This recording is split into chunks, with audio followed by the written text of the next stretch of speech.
I'm making an expression. I am telling someone I am eating.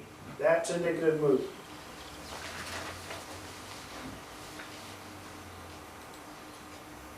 If I am telling someone to eat,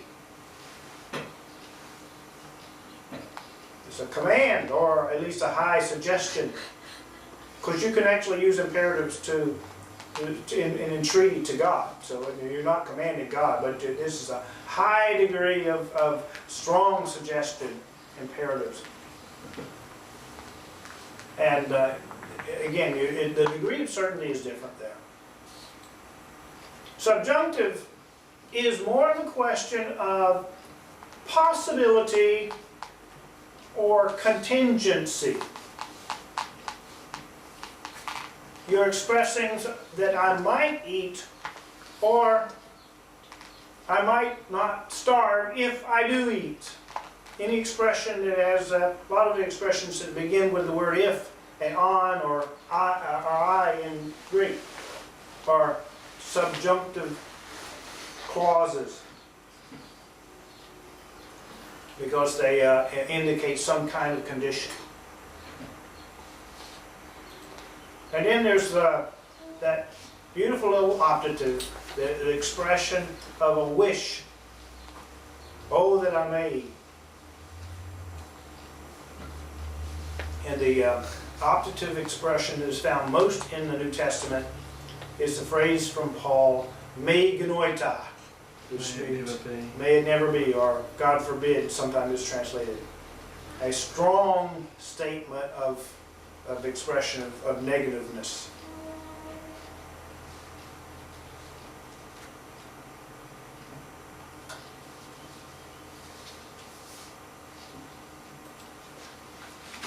We're familiar with person and looking at nouns, because nouns also have person. Person explains who is performing the action of the verb. Whether it is, well, I'll show you an example. Persons are, first person, I ate. Second person, you ate. Or you are eating. I am eating. And then third person, he ate, she ate, it ate.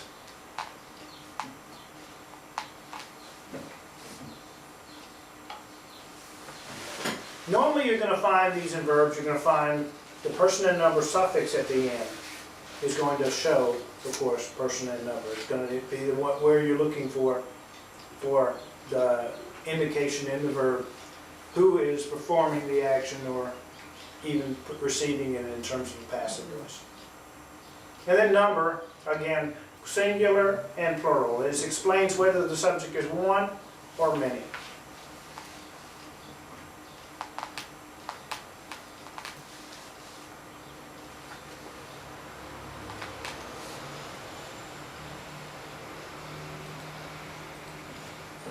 Numbers, singular, I ate, plural, we ate.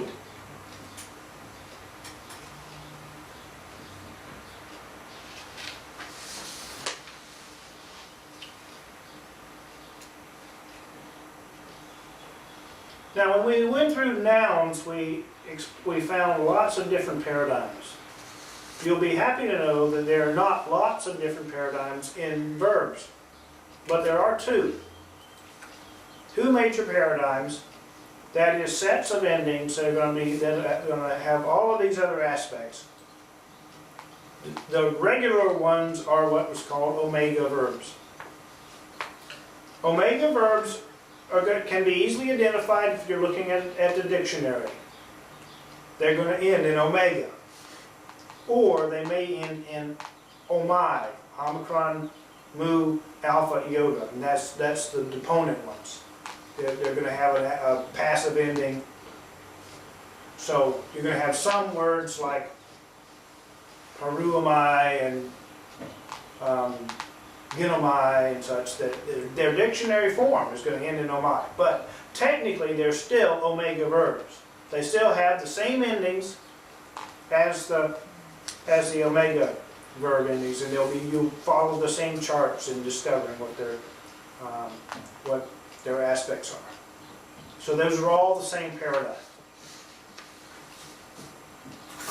And so generally, when you're talking about a Greek verb, it's going to end in omega. Lego, grapho. Those are going to be the normal endings. However, they've got to do something else to make it a little more interesting, and what they've created is what's called a me verb. And the me verb, it's first person singular, present active indicative, ends in me. And you'll notice that in chart 6, I give both examples for the present tense, active indicative, middle, and passive indicative.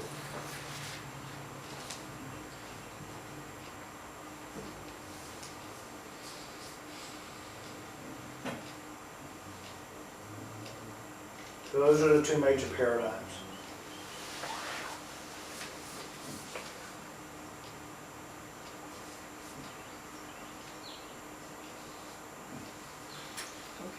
Now, if that's not confusing enough for verbs, there's two other things that we can't even call, identify, or categorize in any of the other ones, and so we call them modes.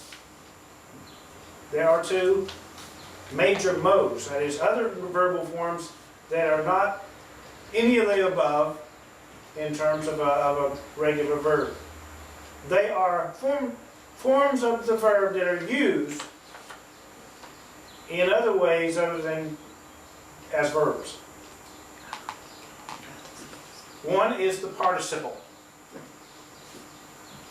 And we have encountered some of the participles in our reading.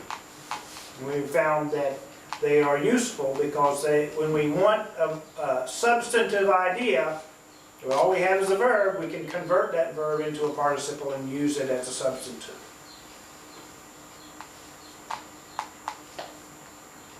We can take the verb to tend and turn it into the noun shepherd.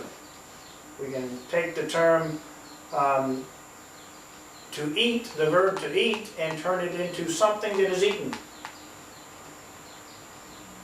Or the act of eating.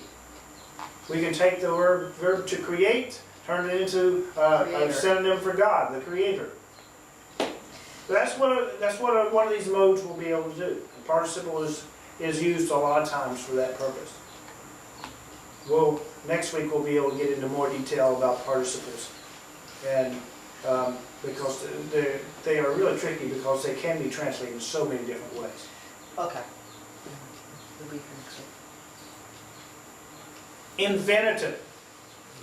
There are two major modes. The other major mode is the infinitive.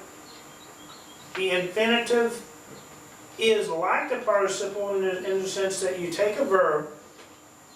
Now, none of these participles and infinitives are found in the dictionary. The verbs are found in the dictionary. You take the verb and you're using it in a way that's not verb-like. And most of the time in infinitives you're using it to express that action as if it is a substance, as is a substantive, as if it is the object of or the subject of your sentence. That's an infinitive. Can you give an example? Well, to eat is an infinitive. The participle would be eating, and those are general examples, although, as I said, what's true about participles is true about infinitives. They can be translated many different ways.